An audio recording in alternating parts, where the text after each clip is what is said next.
안녕하세요. 1억 모아 절약하며 불려가는 미치주부 돈모잉입니다. 4년 동안 극단적인 절약을 하며 돈을 모았어요. 지금은 가족들을 위한 소비를 늘리며 살아가고 있습니다. 지금부터 돈을 모아야겠다 결심하신 분들이 계실까요? 그런데 어디서부터 해야 할지 막막해요 라고 하신다면 세 가지부터 정리를 해보세요. 순서는 제가 실제로 해온 것들을 나열한 것이니 참고해서 봐주세요. 돈 모을 때 해야 할 정리 세 가지. 첫 번째, 물건 정리. 부잣집보다 가난한 집 드라마장 세팅이 오래 걸리고 힘들다. 방송 연출가분께서 하신 말씀이에요.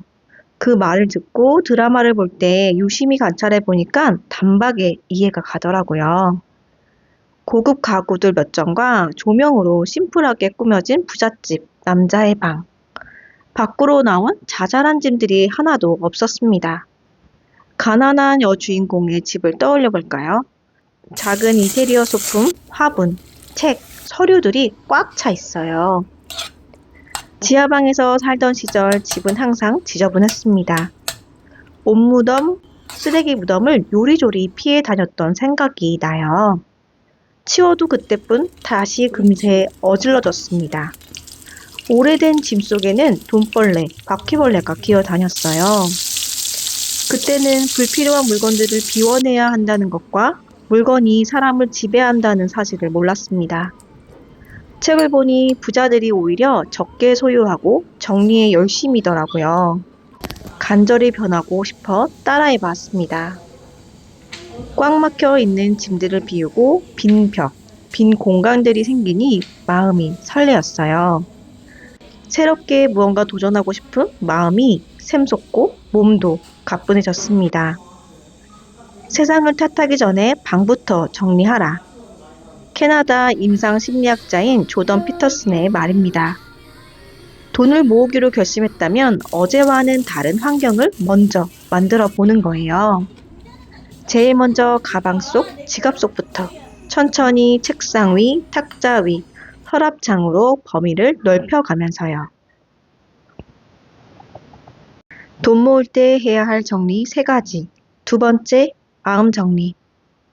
물건을 정리하다 보면 자연스레 내 마음을 들여다보게 됩니다. 신기하죠? 물건, 집 상태가 곧 나라고 하잖아요. 물건 비우며 남길 것과 버릴 것을 선택합니다. 그럼 나는 어떤 걸 좋아하는 사람인지 끊임없이 묻고 답하게 됩니다. 과정을 반복할수록 어질러져 있던 마음도 물건처럼 정리되기 시작합니다. 나는 왜 슬프고 우울한 거지? 무시당해서? 아니면 돈 때문에? 더 벌 수 있는 방법이 있을까? 내가 뭘 할 수 있을까? 뭘 잘하는 사람이지? 새로운 걸 공부하면서 당장 할 수 있는 절약을 먼저 해볼까?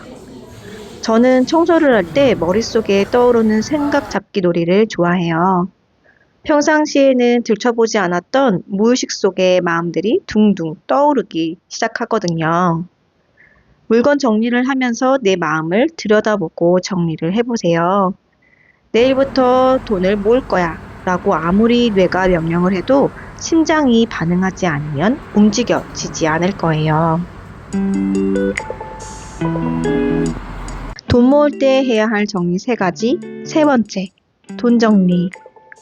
물건 정리와 마음 정리로 주변과 마음이 말끔해졌다면 그 다음에는 돈 정리를 해야 해요. 가계부 강의와 코칭을 할 때 보면 많은 분들이 돈 마주보기를 힘들어 하시더라고요. 막연히가 아닌 통장에 돈이 얼마가 있고 내 월 소득과 월 소비액이 얼마인지 정확히 알아야 합니다. 엑셀표로 깔끔하게 정리하지 않아도 좋아요. 하얀 종이에 쭉 써보는 거예요.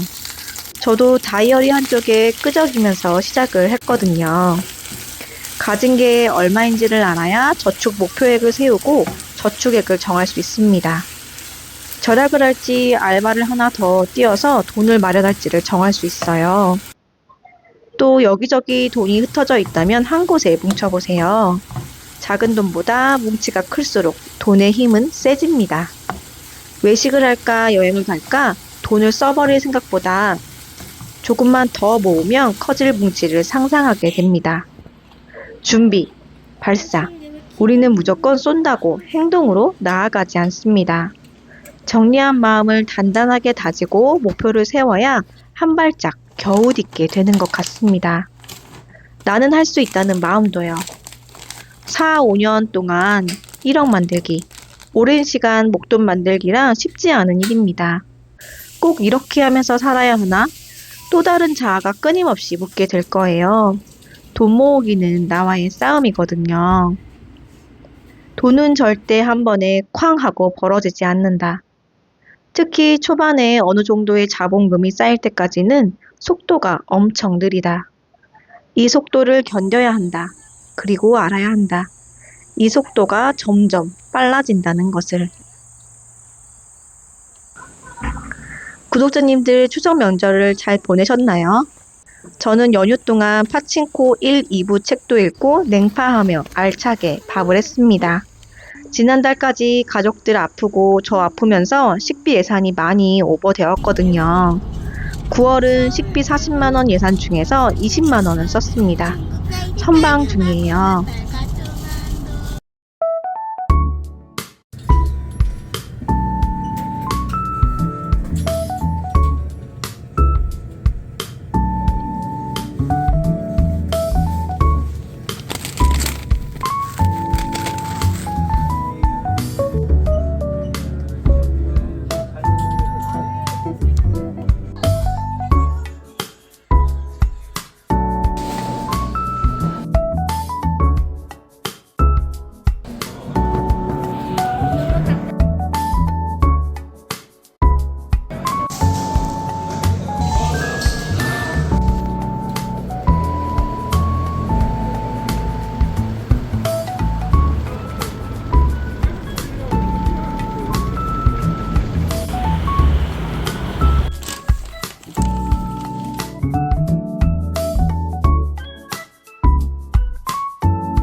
그치? 아침엔 놀아줬거든.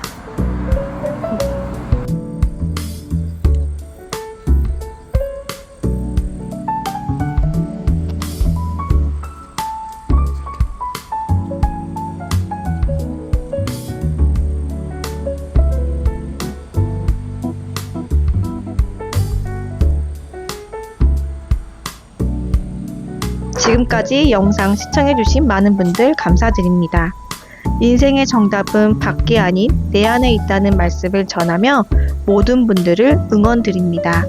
모두 힘내세요. 그리고 저는 다음 영상에서 뵙겠습니다.